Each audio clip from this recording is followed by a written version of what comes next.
quisiera preguntarles, ¿cómo pueden procurarse los derechos de niñas, niños y adolescentes? ¿Cómo se puede hacer? La segunda es, ok, ya sabemos cómo, pero ¿por qué es importante salvaguardarlos? Y a lo mejor pueden parecer preguntas quizá con respuesta obvia, pero sí tienen un fondo bien, bien importante. Y finalmente, ¿cómo se puede garantizar el cumplimiento de los derechos de nuestras niñas, niños y adolescentes y cómo impacta en su bienestar, especialmente el derecho a pertenecer a una familia? Porque de pronto podemos responder el cómo y plasmarlo en una ley y ahí está padre, pero ¿cómo garantizamos que esto sea posible? Entonces, bueno, iniciamos con el maestro Luis Peña, posteriormente con la licenciada Bárbara Montaño y finalizamos con el licenciado Mario García. Muchas gracias por las preguntas. Son preguntas, me parecen muy amplias, muy pertinentes y voy a intentar dar la respuesta más centrada al ámbito de las Procuradurías de Protección, concretamente de la Procuraduría Federal.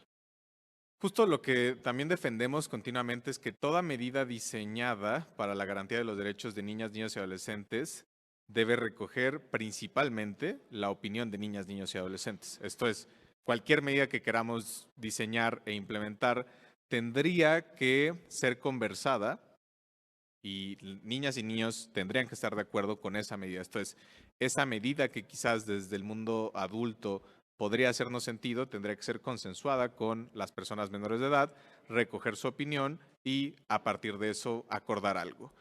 Eso a veces no es siempre posible, más bien a veces no es posible implementar este tipo de creación de soluciones porque en México todavía tenemos figuras como la incapacidad por minoría de edad en términos absolutos, en donde básicamente se afirma que las personas menores de edad no tienen ningún tipo de capacidad de tomar ningún tipo de decisión y eso es falso, ¿no? De hecho, esto de la incapacidad por minoría de edad riñe explícitamente con las afirmaciones que hace la Convención sobre los Derechos del Niño y nuestra propia ley general. El derecho de opinar y que esta opinión sea tomada en cuenta para la resolución de un caso y la creación de una política pública, de una decisión, ya es una realidad en la ley general, es un derecho de niñas, niños y adolescentes, pero riñe con estas figuras como la de incapacidad por minoría de edad. Entonces diría, ¿cómo crear esa solución? Recogiendo en primer lugar la opinión de niñas, niños y adolescentes.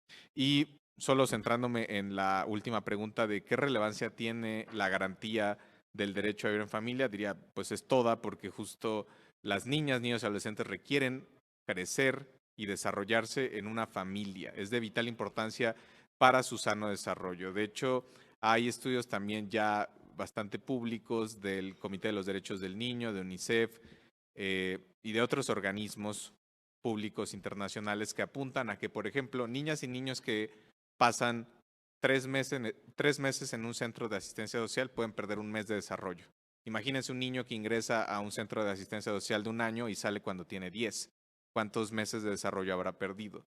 Entonces, es vital que vivan en una familia para su desarrollo, no desde un aspecto moral, sino porque importa para su desarrollo.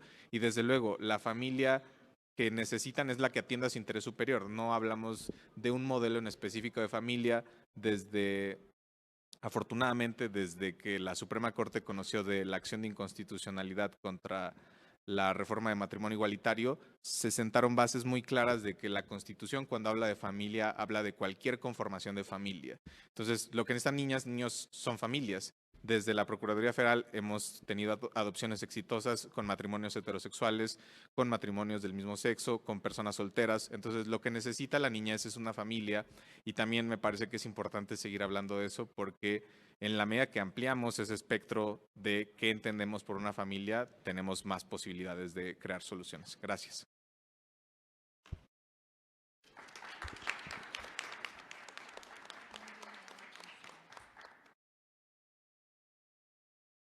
Bueno, yo creo que todo el núcleo de cualquier sociedad empieza por la familia y empezando por la familia también empezamos con los padres de familia.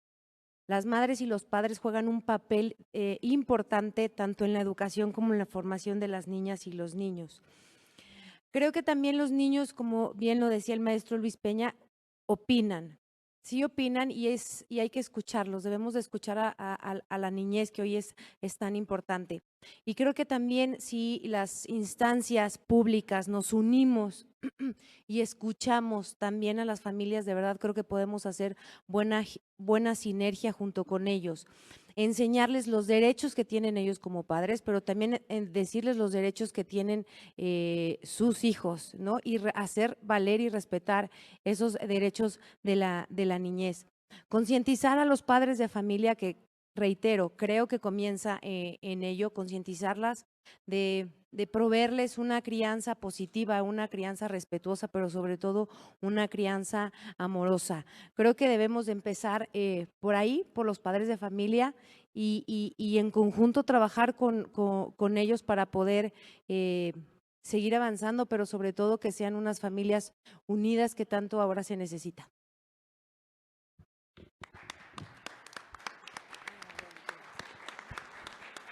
Muchas gracias.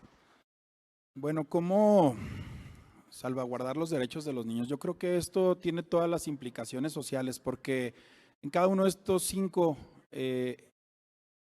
sectores o ejes que hablaba hace un momento, creo que tenemos que desarrollar primero el conocimiento, después los compromisos y después los protocolos que permitan salvaguardar estos derechos.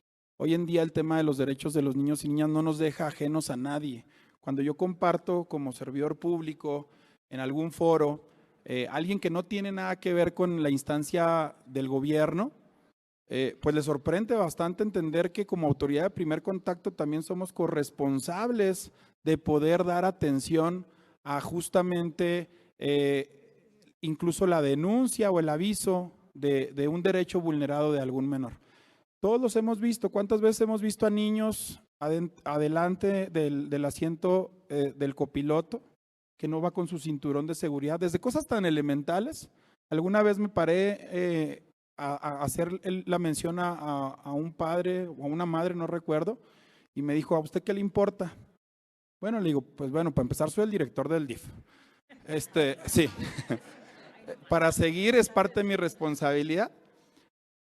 No obviemos pues casos ya más complejos como el tema de algún abuso, cuando detectamos, y ahí todo el sistema educativo pues tiene una responsabilidad tremenda, pero nosotros como servidores públicos la primera instancia pues es capacitar a todos estos sectores en entender primero que nada que el tema de los derechos de los niños no es un tema a modo, no es un tema como lo entiendo, no es un tema como me interesa, porque muchas veces las familias, lo decían hace un momento, pensamos que los hijos son propiedad de, y esto no es así. Entonces, la capacitación es un proceso fundamental para poder llevar a cabo esto. Después, disponerse a generar protocolos desde cada uno de los ámbitos o de los sectores en los cuales intervenimos. Obviamente al sector público es a quien más nos toca este proceso, ya como lo decía de la instancia federal, pues todos estos modelos de protección que sí implican cuestiones legales, jurídicas y procesos que a veces son lastimosos, pero que de alguna u otra manera van acompañando a la restitución de los mismos. ¿Por qué son importantes? Bueno, porque si nosotros no tomamos conciencia claramente de que los niños, las niñas, primeramente son personas en desarrollo, es decir, ya tienen un proceso natural de adolescencia o de necesidad desde su propia naturaleza. Y entender al niño no es entender solamente sus necesidades, es también entender que necesitamos garantizar estos derechos. Los padres de familia tenemos mucho que hacer, tenemos que garantizar el derecho a su alimentación, a su educación, a su vivienda, a su integridad y a su afecto, a darles afecto, que creo que este es uno de los puntos fundamentales por lo cual hoy en día las familias tienen muchos problemas, porque no hay una dinámica que permita o que incluya los momentos de esparcimiento o convivencia para detonar el afecto, el cariño y las capacidades de dar herramientas emocionales para la mejor correcta toma de decisiones. Ese es el gran vacío que hoy vemos. Y ahí los padres de familia, pero también el gobierno, entendiendo la familia como un bien público, nos toca hacer mucho, nos toca generar programas, nos toca generar estructuras, nos toca entender que no solamente es a través de programas asistenciales, aunque el DIF su labor sea principalmente asistencial, tenemos que entender que es un proceso evolutivo de asistir, desarrollar y fortalecer. Y en esas 3 etapas tenemos que tener modelos de intervención que garanticen justamente que las familias estén bien. Por ahí dice nuestro alcalde, si la mujer está bien, la familia está bien. Y si la familia está bien, los niños están bien. Empecemos por eso. Ahí hay una ruta muy clara y muy marcada. Muchas gracias. Muchísimas gracias. Tenemos una pregunta más de nuestra querida diputada Mariana Mancillas, que va dirigida nada más y nada menos que al maestro Luis Peña. ¿Cuáles son las obligaciones de quienes cuidan a los niños en los centros y cuáles son los derechos de estos niños en los centros de acogida? Muchas gracias por la pregunta. Bueno, las obligaciones están bien descritas en la Ley General, afortunadamente. Básicamente son las mismas que tiene un padre, una madre, un tutor de una persona menor de edad. Esto es, las personas titulares de los centros de asistencia social, directoras, directores de estos espacios, sean públicos o privados, están encargados prácticamente de la garantía de absolutamente todos los derechos de las niñas y de los niños. Entonces, ahí está la descripción muy puntual. Desde luego hay obligaciones de carácter reforzado porque deben adoptarse medidas para que estos espacios sean espacios seguros, libres de violencia, que haya, por ejemplo, alimentación suficiente, garantía del derecho a la educación, garantía del derecho al esparcimiento y un sinfín de etcéteras que por lo regular cualquier persona que ejerce la patria potestad, la tutoría o cualquier otra forma de cuidado de una niña o niño tiene. Ahora, respecto a los derechos que son para niñas, niños y adolescentes que se encuentran en esos espacios, pues en realidad no se desprenden de ningún derecho al ingresar a esos espacios. Sí hay que aceptar una realidad que cuando ingresan a esos lugares se les restringe su derecho a vivir en familia. Esa restricción puede ser válida, desde luego los derechos humanos admiten restricciones, pero pues, tienen exactamente los mismos derechos, pero además otros derechos de carácter reforzado, y uno de ellos también es que se resuelva su situación jurídica. Una de las principales cosas y preocupaciones que deberíamos tener siempre que una niña o niño esté en un centro de asistencia social es el tema de su situación jurídica. En la medida en que su situación jurídica se resuelve, es posible determinar su interés superior y así concluir si esta niña o niño debe volver con su familia biológica, si debe ir a una familia de acogida, si más bien requiere un proceso de adopción o si incluso lo que necesita, quizás por el cumplimiento de la mayoría de edad, es un proyecto de vida independiente que también es posible y si la persona menor de edad así lo quiere, pues hay que trazar la ruta para eso. Entonces yo pondría especial atención en este derecho a que su situación jurídica se resuelva y a que vivan especialmente libres de violencias en estos espacios que son públicos la minoría, privados la gran mayoría en el país. Muchas gracias. Muchísimas gracias por la respuesta. Finalmente, decir que coincidimos en la necesidad de que la restitución de los derechos de la niñez y adolescencia debe privilegiar el entorno familiar, su comunidad, su familia extensa. Es preponderante que los procesos de adopción sean perfeccionados, continúan siendo muy complejos, sobre todo tratándose de niñas, niños y adolescentes que viven con alguna discapacidad. Realmente resulta imposible.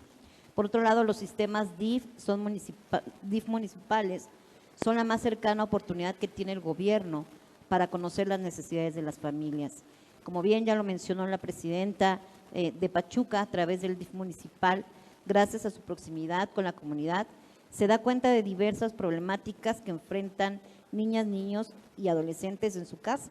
Lastimosamente, la gran mayoría tiene que ver con hechos de violencia. Y es en esta primera estructura que desde el Congreso de la Unión debemos apoyarnos y sumarlos a los trabajos de esta Cámara para el perfeccionamiento de las leyes y de las políticas públicas. Es prácticamente imposible que las 500 o 500 diputados conozcamos a detalle lo que acontece en cada comunidad. Sin embargo, de la mano de ustedes estoy segura que podemos lograrlo. La violencia contra la mujer, que en muchas ocasiones se vive desde el hogar y que desde el 2020 por temas del confinamiento se han agravado y del cual también son víctimas de manera directa e indirecta niñas y niños, es una realidad que debe de ser erradicada de manera inmediata. es un mal sistémico en donde niñas y niños que hoy son violentados, es muy probable que a la edad adulta continúen con ese entorno de violencia. Por eso, coincido en la estrategia de ser cercano el gobierno a la gente, pues es a través de la comunidad que realmente podremos cambiar la realidad. Si hacemos que en la comunidad se desarrollen niñas, niños y adolescentes en ambientes adecuados, mañana tendremos una sociedad capaz de respetar los derechos de todas y todos. Y estoy convencida que el trabajo en equipo nos va a permitir lograr muchísimas cosas y que nuestras niñas, nuestros niños y nuestros adolescentes sean seres humanos felices. Muchísimas gracias. Muchas gracias, diputada. Agradecemos a la diputada Norma Aceves García la moderación de este panel, así como a sus integrantes. Muchas gracias. Damos paso al último panel, Sociedad Civil y Dinámicas Familiares. Este panel será moderado por la maestra Dianet Vega Covarrubias, directora de Asuntos Públicos del Instituto de Análisis de Política Familiar. Participará la licenciada Carla de la Cuesta con el tema Violencia, la maestra Regina Barbero con el tema Crianza Positiva y la maestra Valeria Arellano con el tema Balance, Trabajo y Familia. Antes de dar la palabra a la maestra Dianet Vega Covarrubias, comentaremos que es especialista en políticas públicas. ¿Qué pasa? Perdón, un momento por el sonido. La maestra Dianet Vega Covarrubias es especialista en políticas públicas con enfoque en familia, conferencista en temas de familia, políticas familiares, perspectiva familiar y desarrollo sostenible. Cuenta con experiencia en el desarrollo e implementación de políticas públicas para la generación de mejores condiciones de bienestar para las familias mexicanas. Directora de Asuntos Públicos en el Instituto de Análisis de Política Familiar, donde dirige la implementación del programa Ciudades Familiarmente Sostenibles. Ha participado en eventos internacionales, en el Parlamento Europeo. Es licenciada en Ciencias de la Familia por la Universidad Anáhuac y maestra en Gobierno y Política Pública por la Universidad Panamericana. La licenciada Carla de la Cuesta es abogada, conferencista, activista y sobreviviente, fundadora de Alas Abiertas. En el año 2000, gracias a una orden de aprehensión girada por la Organización Internacional de Policía Criminal, Interpol, Carla pudo volver a casa con sus padres tras casi 5 años de ser privada de su libertad. No obstante, a pesar de ser ya libre físicamente, tuvo que enfrentar otro panorama adverso. Falta de leyes para castigar estos delitos, además de impunidad y corrupción.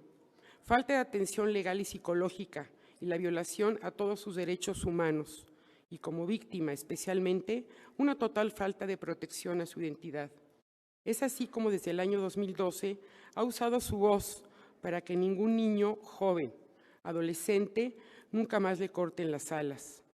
Su esfuerzo ha sido reconocido con Medalla Iberoamericana Honoris Causa en el año 2016, Premio Activista Social del año 2016 también por la revista Valores, Premio Ignacio de la Llave, por lo más destacado del civismo y los valores 2017, Premio de Derechos Humanos Humaniza, por su labor contra la trata de personas por la CODEM en el 2019. En la revista 100 Mujeres Poderosas Forbes 2016 por la labor contra la trata de personas. Mujer Agente de Cambio 2020 por la Fundación Honoris Causa, entre otros. Medalla al Mérito en Defensa de Víctimas 2020, otorgado por la Comisión de Atención Especial a Víctimas del Congreso de la Ciudad de México.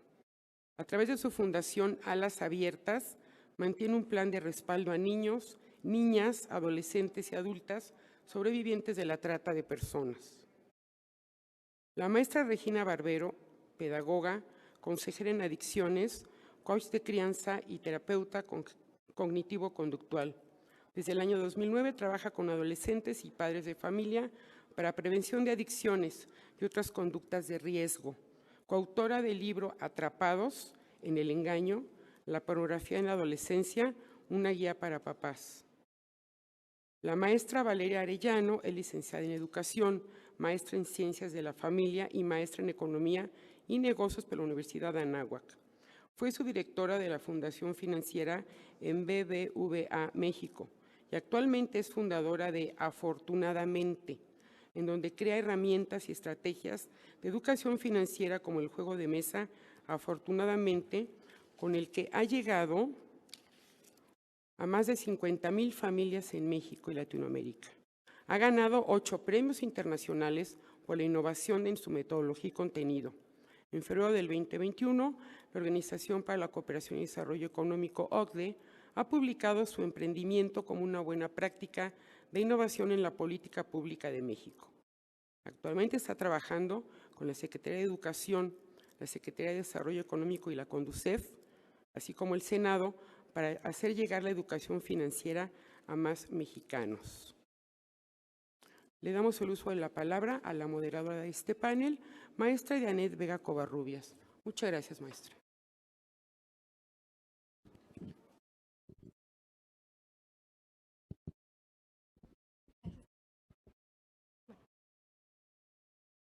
Pues muy buenos días, buenas tardes a todos los asistentes de este foro. Es un gusto estar aquí con ustedes. Saludo a los diputados integrantes de la Comisión de Derechos Humanos, en especial a la diputada Nelly, a la diputada Norma, que nos acompañan hoy aquí y que nos han abierto las puertas de la Cámara de Diputados para poder tener este congreso tan importante en un mes muy importante. Primero que nada, me gustaría recalcar el valor de este foro y el valor en específico de este panel, que está integrado por grandes mujeres, no solo aliadas del Instituto de Análisis de Política Familiar, sino con proyectos y organizaciones que generan acciones en pro de las políticas familiares. Y por eso este panel en específico me emociona mucho, me emociona la participación de estas grandes mujeres con grandes organizaciones en pro de la política familiar y de restituir los derechos de los niños. En México, hasta el año 2020,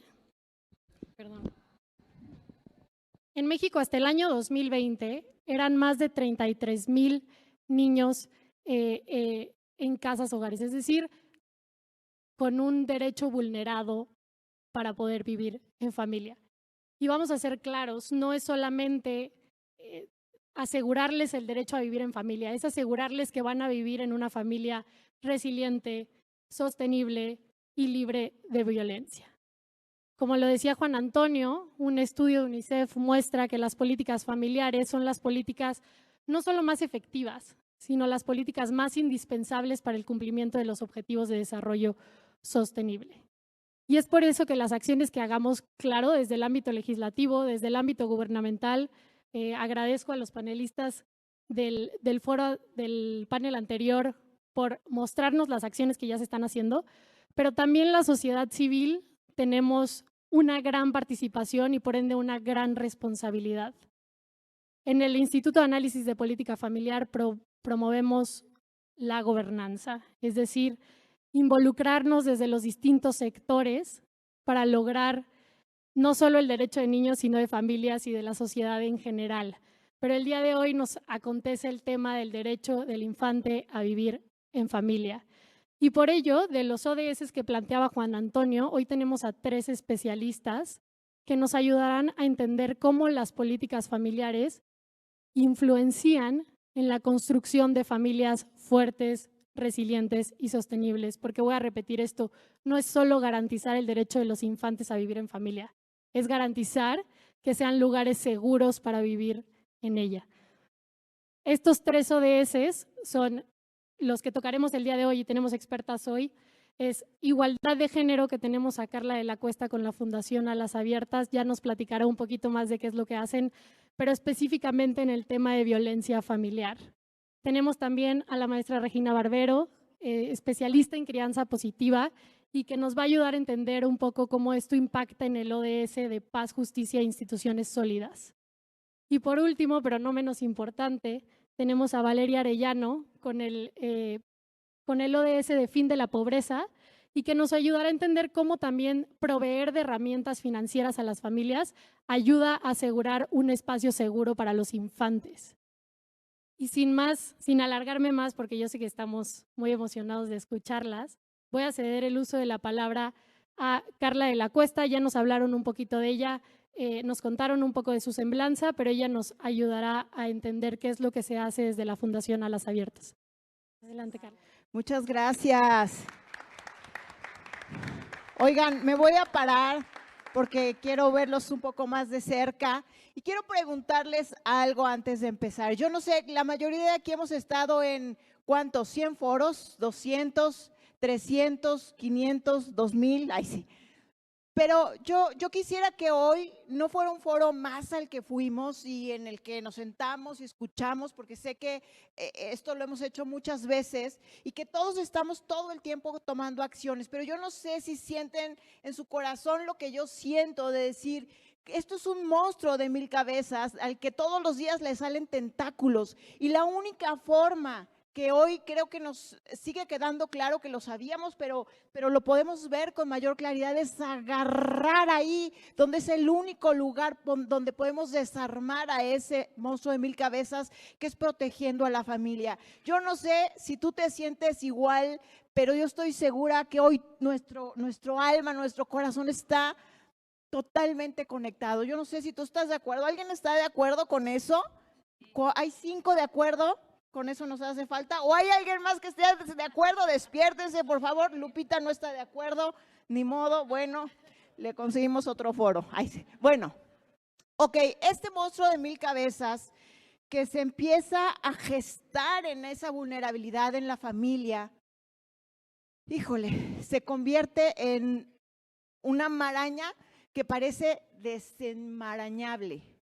¿Esa palabra existe, diputada? Desenmarañable, no sé, pero vamos a tratar de que sí exista. Fíjense, la familia como protección de las infancias, qué tremendo está este asunto.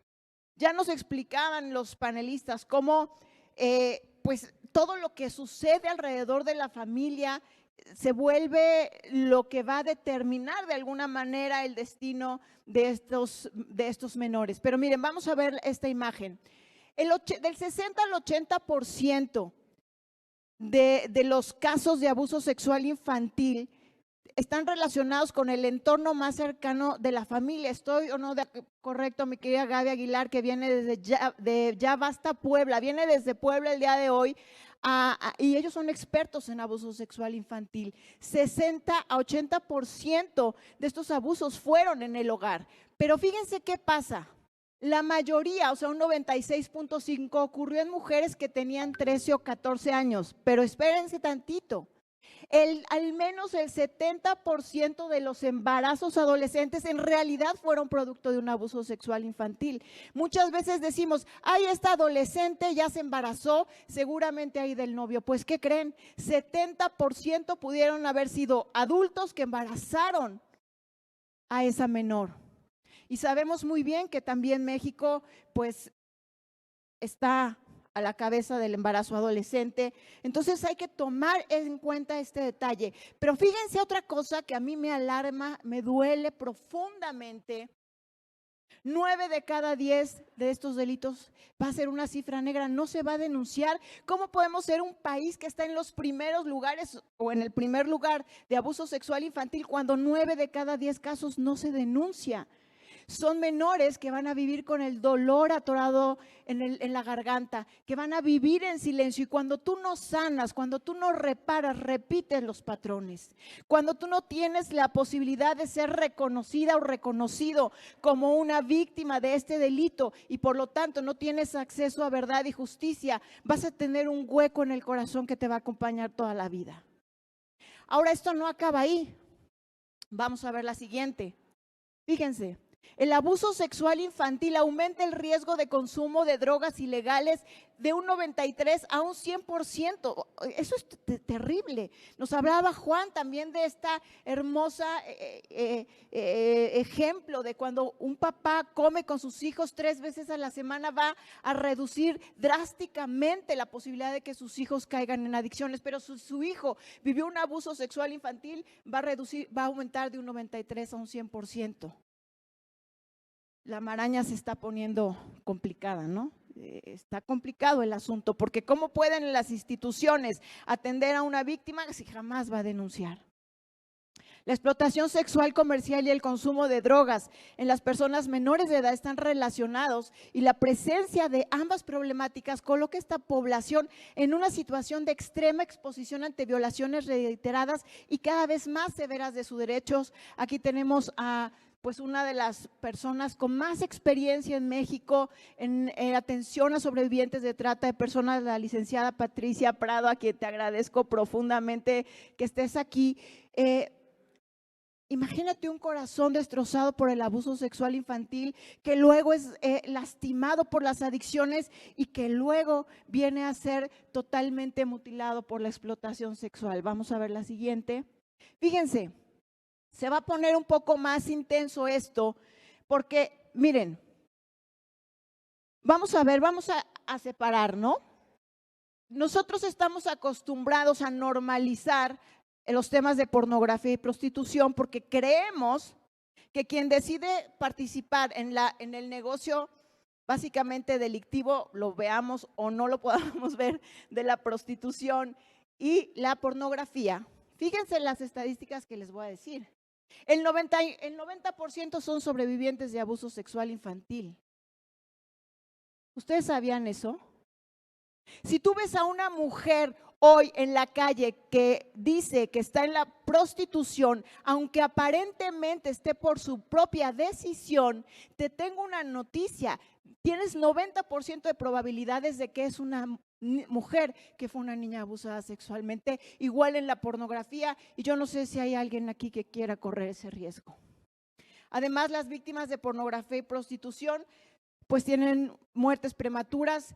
Hay estadísticas que dicen que su esperanza de vida es de 37 años.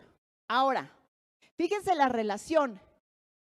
Pornografía y prostitución, pues normalizado, no hay bronca. Pero resulta que al menos el 90% va a ser trata de personas. Eso quiere decir un esquema de explotación. O sea, son víctimas no solo de abuso sexual infantil, no solo de pornografía o prostitución, también de explotación. Se nos enmaraña más la cosa. Van a sufrir secuelas de estrés postraumático. Hay estadísticas que dicen que solo el 2% sobreviven. Aquí se ve un poquito mal la presentación, pero se los voy a decir. Y tendrán secuelas, pero el que sobrevive va a tener secuelas el resto de su vida. Se los digo a título personal, y aquí está mi amiga Lupita Carrasco, mi amiga Diana Albino, que no me dejarán mentir. Si sobrevives, si eres el 2% que sobrevive, de todos modos te va a costar la vida de alguna manera, porque las secuelas nunca se van a terminar de ir. Vamos a ver la siguiente. Y obviamente, por consiguiente, pues el 90% al menos de las víctimas de trata de personas también son víctimas de abuso sexual infantil. Les voy a dar algunos casos rápidamente. Miren, por ejemplo, ella es Shirley Luben, ustedes la pueden buscar en internet, ella ya falleció. Era una sobreviviente de pornografía y trata de personas. Y fíjense lo que dice: no recuerdo a nadie diciéndome te amo durante esos años, cuando era una menor. Mis padres no eran malas personas, porque no se trata de que ahora es porque tus padres son malos, que eso nos encanta como sociedad decir, ¿verdad? Pero yo sentía que no tenían mucho interés en mí y llegué a ser una adolescente rebelde, resentida, que actuaba por fuera para lograr atención, pero en lugar de conseguir su atención, mis padres preferían mantener la paz en el hogar. ¿A cuántos quiénes tienen hijos acá? ¿No les pasa que a veces cuando estás educando a tus hijos, dices, bueno, pues ya con tal de no tener problemas con ellos, pues ya estoy cansada, ándale, haz lo que quieras, ¿no? Pero el que ama a su hijo lo disciplina y dice, por lo cual se me permitía hacer cosas como vestirme como una conejita de Playboy a los 15. Se me permitía salir con muchachos que ellos no conocían y fui objeto de abusos sexuales a la edad de 9 años. Después se convirtió en una víctima de pornografía y de prostitución, que su cuerpo, aunque ella ya había logrado salir de esas mafias, su cuerpo sucumbió, porque no hay quien aguante tanto dolor. No es una forma de divertirse, mis queridos amigos. Vamos a la siguiente. Esta historia también la pueden buscar, es Vanessa Belmont, es una sobreviviente de pornografía que dice: enfermé de clamidia en mi primera escena. En cuanto a las enfermedades de transmisión sexual, tuve clamidia unas 3 veces o más, tuve gonorrea, infecciones bacterianas, múltiples desgarres y sangrados. Somos obligadas a no usar protección. La cosa es que solo te hacen pruebas una vez al mes y durante todo el demás tiempo, pues ellos todavía tienen un examen limpio, pero que podría haber sido en el camino algo más. Y ella, a pesar de que logró salir de esa situación, dice: yo, ¿cómo voy a rehacer mi vida un día? ¿Cómo voy a poder salir de este gran dolor? Y te estoy hablando de sobrevivientes que ni siquiera fueron necesariamente explotadas, estaban a lo mejor recibiendo su paga, pero las secuelas no las vas a parar con nada. Vamos a ver la siguiente. Una gran amiga activista, Alika Kinan, de Argentina, que además forma parte de una organización internacional con presencia en más de 20 países, Atlas Free, que aquí está también nuestra representante mexicana Ruth Gómez, y también a mi querida Nina Corona, también experta. Gracias por estar aquí. Fíjense esto: sobreviviente de trata de personas en Argentina. Dice: tengo 70% de incapacidad emocional. 70% de incapacidad emocional. Me cuesta sostener los abrazos. Cuando me abrazan mis compañeras me duele que me toquen, el sexo, hacer el amor con mi pareja. Entonces hay que pensar cada vez que consumimos el cuerpo de una mujer, cuáles son los daños que provocamos, qué estamos sosteniendo. Estas son solamente algunas de las secuelas. Y cuando vamos hacia atrás nos damos cuenta que todo pudo haber empezado en el seno de la familia. Y no porque tus papás no te quieran, es porque las cosas suceden en la familia. Vamos a la siguiente. Fíjense, en el mundo hay entre 40 y 42 millones de personas prostituidas, y de ellas el 80% son mujeres, la mayoría con edades que van de los 13 a los 25 años, y sus daños y consecuencias son irreparables. La siguiente, por favor. Las estrategias que pretenden acabar con la trata, por lo tanto con la prostitución, la pornografía, por lo tanto con el abuso sexual, por lo tanto con el abuso sexual infantil, con lo tanto con todo lo que estamos diciendo, deberían enfocarse en castigar la demanda como causa esencial. Eso lo dicen en Naciones Unidas desde el 2002. O sea, no es algo que a mí como que me surgió del alma. Ahora, con toda esta información que tenemos, podemos comprender que no existe un libre consentimiento, es un consentimiento viciado. Aunque tú digas: es que yo quiero estar aquí porque soy sumamente feliz y me encanta que un señor que no me va a tratar con el amor y la dignidad que merezco, ¿verdad? Vamos a suponer que dijo: yo quiero. Pero ahora ya entendemos que es un consentimiento viciado, porque parte de un terreno que se hizo fértil para acostumbrarse al abuso, a la explotación. Mientras el dolor ajeno se vea como una forma de ocio, poco podemos lograr. La siguiente, por favor. Ella es Kasia X, una periodista y activista que de hecho hace un tiempo la tuvimos aquí justamente en este lugar. Dice: la prostitución es sexo entre dos personas, una que quiere y otra que no, porque la otra está en un contexto de vulnerabilidad desde que es una menor de edad. En 1999, para que vean que ya estamos muy atrasados, todos los partidos del Parlamento sueco, sin ningún atisbo de división, aprobaron prohibir la compra de servicios sexuales y se centraron en castigar a los clientes. La siguiente, por favor. ¿Qué es el abolicionismo? Se basa en que es vergonzoso e inaceptable que en una sociedad, fíjense, con igualdad de género, o sea, queremos igualdad de género, pero luego queremos sostener un sistema que está basado en la vulnerabilidad de la mujer sobre el hombre. Los hombres pueden obtener relaciones casuales con mujeres a cambio de dinero, y se supone que estamos en un tiempo donde no nos gusta el patriarcado, y este es un sistema basado en el patriarcado. El trabajo sexual ni es sexo ni es trabajo, es una violación de los derechos humanos, dice María Noy, no sé si se diga así en alemán, eurodiputada germana. Vamos a la siguiente, ya vamos a terminar. Y bueno, simplemente aquí están las redes sociales de Alas Abiertas. Quiero nuevamente agradecer a la diputada Nelly, a las organizaciones, a las instituciones, a la diputada Norma, por supuesto, al Instituto de Análisis de Política Familiar, porque creo que, diputada, no sé cómo ves, pero a mí me encantaría que todo el Estado de México, todos los municipios del Estado de México pudieran adherirse a este protocolo de Venecia, declaración de Venecia, porque yo creo que hoy se puede hacer ese compromiso en Puebla también. Gracias, Carolina, gracias por venir desde Tehuacán, vienen desde Tehuacán, Puebla, imagínense. Gracias a la Asociación de Municipios de México, creo que también es muy importante y gracias por estar aquí, porque hoy es el momento en el que podemos hacer que lo que sembremos dé frutos para siempre y yo creo que lo podemos hacer y nos comprometemos, si te parece bien, diputada, ahora mismo. Gracias.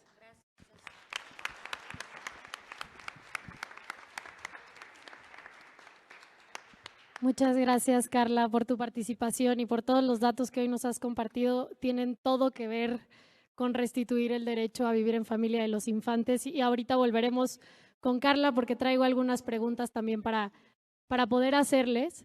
Pero me gustaría pasar ahora con la maestra Regina Barbero, que es especialista en crianza positiva y que nos pueda hablar un poco de qué herramientas le estamos dando a los padres o qué herramientas deberíamos de tener para poder asegurarnos de que los infantes no solo vivan en familia, sino que estén seguros dentro de una familia.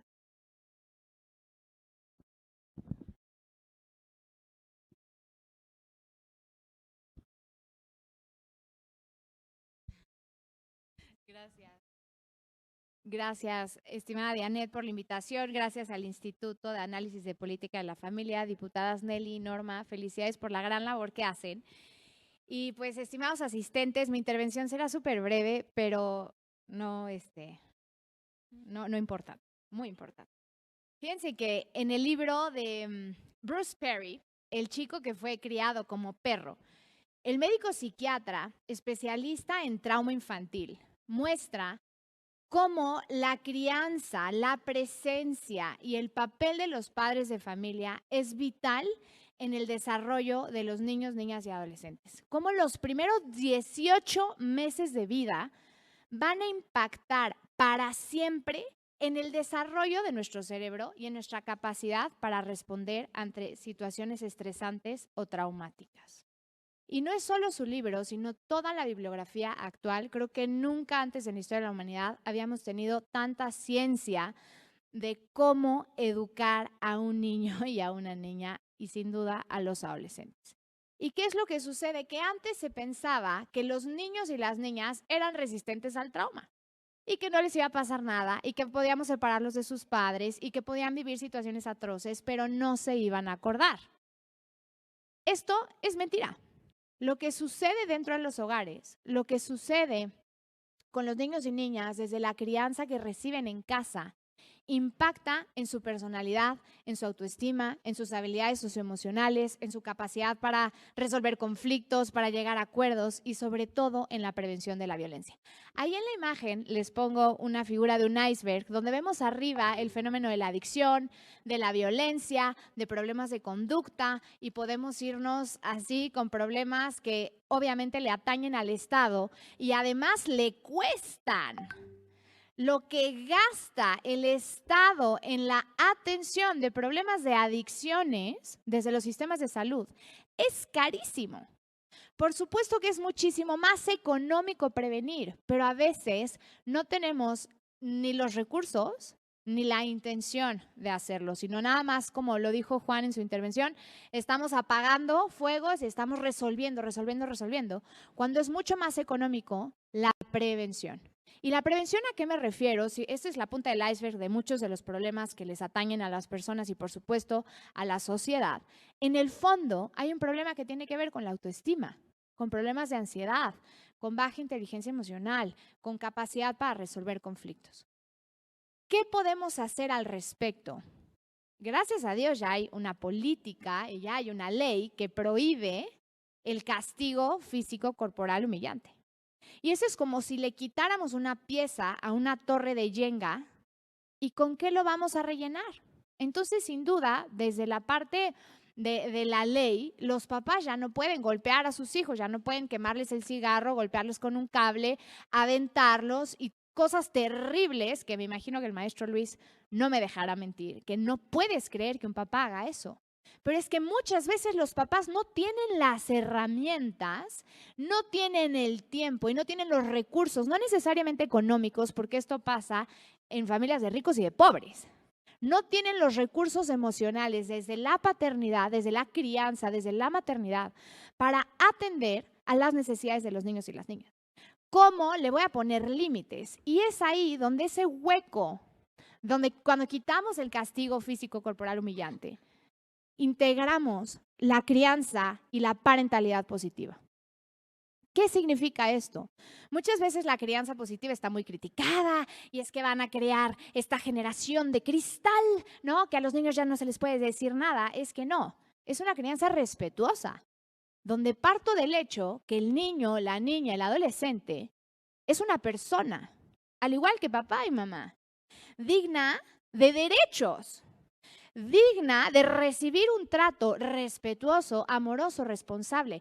Me encantó cómo la licenciada Bárbara lo platicaba en este programa que tienen de AFAE, Avanzando en Familia con Amor y Educación, si no me equivoco.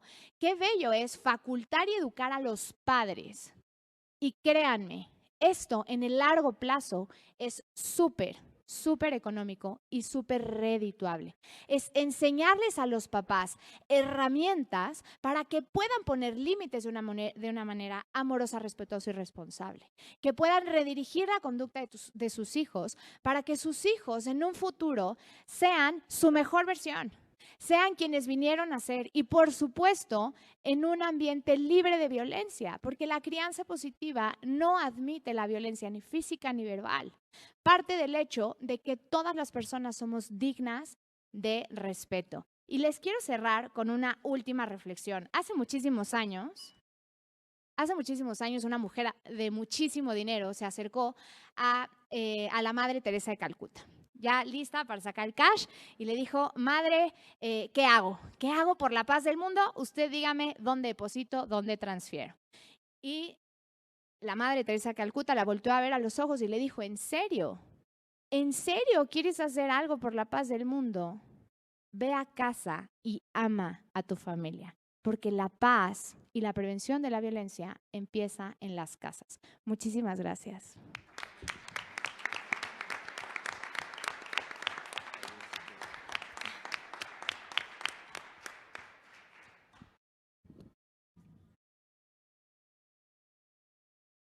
Muchas gracias, Regina. Siempre es un gusto escucharte y además proveernos de herramientas. La realidad es esa. No podemos ir solo exigiendo un derecho, sino tenemos que proveer de herramientas para que este pueda ser pues un derecho no solo restituido, sino que promueva muchos otros derechos en los infantes. Por último, pero no menos importante, me voy a ir con Valeria Arellano, que nos va a hablar un poco del tema financiero y cómo influencia la integración en una familia. Y con esto tocamos el ODS del fin de la pobreza, que es el primero ODS y por el que también tenemos que estar trabajando para lograr familias fuertes y resilientes. Adelante, Valeria. Muchísimas gracias. Voy a ser muy breve, pero muy práctica también, porque creo que es un tema que aquí sí a todos nos toca. Gracias a la diputada Norma y Nelly por esta invitación, a Juan y a todos mis colegas y compañeros que están acá. Para empezar, 3 preguntitas nada más para calar. ¿A cuántos no nos ha pegado la inflación, no, el último año? No levanten la mano si no quieren, porque luego vienen unas más difíciles, ¿no? ¿Cuántos hemos tenido que pagar intereses en la tarjeta de crédito porque se nos pasó? Nada más, porque se nos pasó. No porque nos pasamos, porque se nos pasó la fecha. Nada más, ¿ok? ¿Cuántos hemos tenido que sacar un crédito por una emergencia, por algo no previsto, coche, enfermedad, etcétera, y que nos deja peor que como estábamos? Fíjense. ¿Cuántos no conocemos a alguien que no puede dejar una situación de violencia familiar porque es dependiente económico? Y las finanzas están en todos estos problemas. Y nosotros somos, presumo decir, el 10% de la población que ingresa más en su familia. Y tenemos casos. Y el otro 90% 90.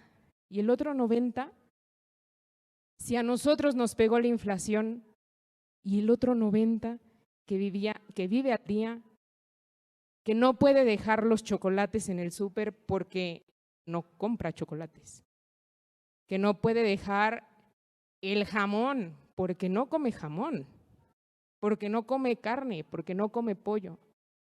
¿Y entonces qué compra? ¿Y entonces qué come? Ese 90%, nosotros somos sujetos de crédito, la mayoría seguramente, pero tiene acceso al crédito por agiotistas, por estafadores, por esos comercios que te ofrecen pagos chiquitos a intereses altísimos. Y si bien les va, con bancos que no saben manejar y que terminan pagando y pagando intereses y trabajan para pagar intereses. Y si supieran manejar el crédito y si supieran manejar el dinero, en lugar de… están pagando intereses, están sosteniendo, ¿no? Por ahí salía una noticia recientemente y no voy a dejar de mencionarla porque él no tuvo pena en decirlo, ¿no? Embargaron una de estas tiendas de pagos chiquitos y dijo, a mí me toma menos de 2 minutos recuperar el embargo.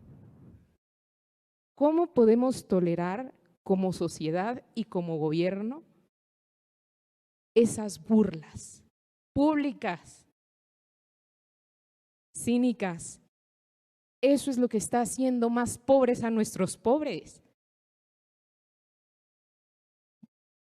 Desde ahí, bueno, para aterrizar en el tema de familia y niños no me voy a extender. La OCDE dice que el 90% de la conducta financiera se aprende en casa. Y no digo que porque los papás enseñen a manejar las finanzas, ¿verdad? Sino porque los niños imitan. Entonces, no sé cuántos de aquí estemos heredando algo, personalmente nada, pero todos estamos heredando nuestra conducta financiera a nuestros hijos. Todos la heredamos de nuestros papás. Y si nosotros empezamos a educarnos financieramente, además de que vamos a tener más dinero porque nos va a rendir más y porque vamos a dejar de pagarle al banco intereses innecesarios, nuestros hijos van a aprender. Actualmente soy emprendedora, trabajé en el banco, me salí, trabajé en esas tiendas de pagos chiquitos también, y ahora emprendo en mi propio proyecto, que es afortunadamente. Desde ahí creo herramientas de educación financiera y empecé por los niños. El primer producto fue un juego de mesa que yo quería que llegara a las casas sin que me conocieran, como llegara, como regalo y como una bombita, generara conocimiento, generara habilidades y despertar ese conocimiento. Y aunque los papás no saben, los niños les enseñan. A partir de ahí he trabajado también con la política pública, con la Conducef, con la Secretaría de Educación, con la Secretaría de Desarrollo Económico, y me encantaría trabajar con ustedes, porque en temas de educación financiera, mientras más pronto tienes conciencia, más pronto dejas de pagarle intereses al banco. Más pronto empiezas a erradicar la pobreza en ti, en tu familia. Y así lo vamos a ir contagiando. No podemos esperarnos a que la SUEP lo apruebe, no podemos esperarnos a que sea una política pública nacional. Hay que empezar desde donde estamos, porque los impactos los empezamos a recibir desde ahora. Muchas gracias.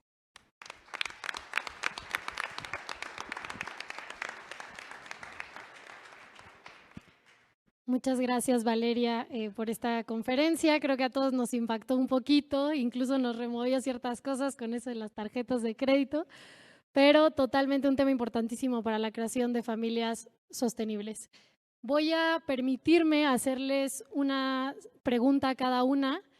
La verdad es que no quiero hacerles la misma pregunta a las tres, sino haré una pregunta distinta a cada una. Y me gustaría empezar con Carla. ¿Qué podemos hacer para prevenir la violencia en el hogar? ¿Qué podemos hacer hoy desde las familias como sociedad civil para empezar a prevenir y a denunciar estos casos de violencia? Ay, pues a mí me encantó la anécdota de la Madre Teresa. Ama a tu familia, ¿no? La verdad es que a todos nos pasa, por más informados que estamos en la casa y estamos con el celular, estamos con que lava la ropa, que no he sacado la basura. Entonces, ama a tu familia, come 3 veces al día con tus hijos, tengan la edad que tengan, lee 10 minutos al día con ellos, tengan la edad que tengan. Y sobre todo que si somos papás informados, vamos a poder tener hijos informados también en estos temas de género, en estos temas delictivos. Y creo que va a ser un cambio generacional, porque estos hijos que estamos construyendo hoy con mejores herramientas van a poder ser mejores padres eventualmente, ¿no? Muchas gracias. Oye, por cierto, gracias a Familias Unidas por una Causa, por estar aquí, que apoyan a papás que buscan a sus hijos desaparecidos y que imagínense nada más qué causa tan dura. Un aplauso para ellos. Gracias.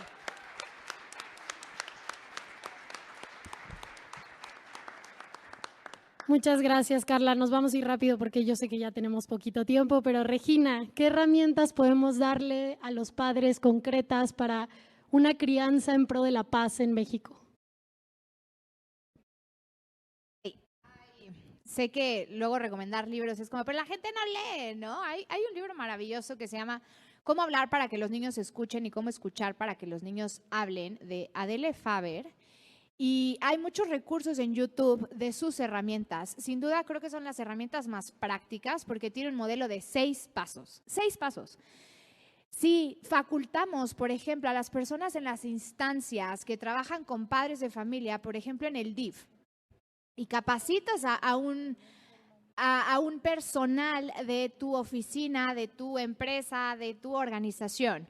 En ese libro tienes las 6 sesiones. En 6 sesiones de 2 horas puedes transformar la dinámica familiar de esas personas. Es un libro que te debe de costar menos de 300 pesos, está en español y educadores, formadores que lo lean ni siquiera tendrían que certificarse, que lo ejecuten, ¿no? Hay otro programa que se llama Pequeño Gran Humano, que es una certificación muy sencilla, muy económica también, de 3 semanas, de disciplina positiva.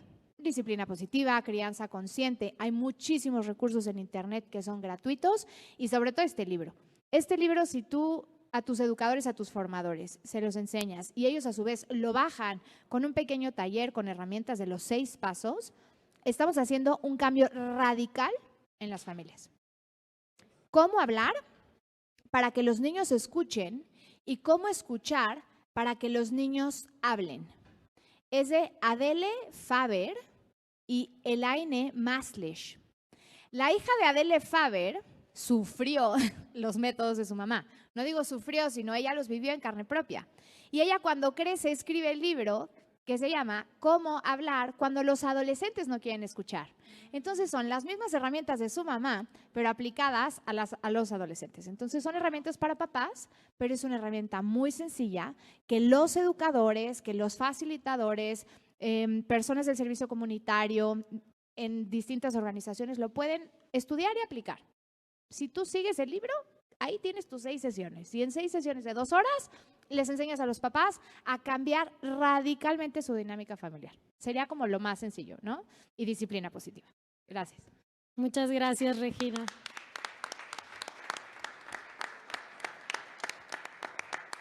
Y por último, Valeria, ¿qué resultados en materia financiera, familiar y social se pueden esperar de una adecuada intervención de educación financiera en los miembros de la familia? ¿Y en cuánto tiempo veríamos estos resultados? Muchísimas gracias, Janet. Globalmente hay muchas iniciativas de educación financiera y la OCDE ha dicho por qué la gente no toma decisiones financieras adecuadas. Y han descubierto que hay personas que saben de finanzas o economía, o de administración, que tienen habilidades para manejar eso, pero donde falla es en la actitud que tenemos hacia el dinero. Entonces, una adecuada intervención de educación financiera debe incluir el tema también actitudinal, que no es un échale ganas, ¿no?, sino es trabajar en la parte emocional e integral, ¿no?, de la persona. Eso es lo que yo he tratado de hacer desde las herramientas que he construido. Y hay personas que llevaban 3 años me sorprendió porque mis primeros cursos, también doy cursos, pero mis primeros cursos eran por WhatsApp, por voice notes. Y yo le decía al señor que lo organizaba, pero por voice note, o sea, lo van a compartir y además, pues por lo menos un videíto, ¿no? Algo, no, porque hay mucha gente de Venezuela que lo está escuchando, no tiene luz y no tiene internet a veces, entonces lo único que tiene es eso. Terminando el curso de unos 3 semanas más o menos, de 1 hora diaria, de repente me escriben, vale, yo estaba a punto de divorciarme y después del curso nos pudimos poner de acuerdo. Vale, llevaba 3 años con tarjetas de crédito y ya pasaron 3 meses del curso y ya las liquidé. Vale, mis hijas de 6 años y 4 años empezaron a escuchar la clase porque lo ponía ahí en el celular y dijeron, oye mamá, ¿y por qué no nosotros hacemos un negocio?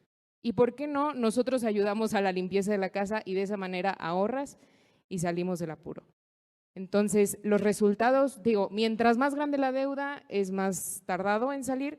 La gran ventaja es que las deudas, mientras más bajo es el nivel económico, pues son grandes para ellos, pero no son tan grandes, entonces se puede sanar relativamente rápido. Así que mientras más pronto empecemos, mejor. ¡Wow! ¡Wow! Wow. MX.tv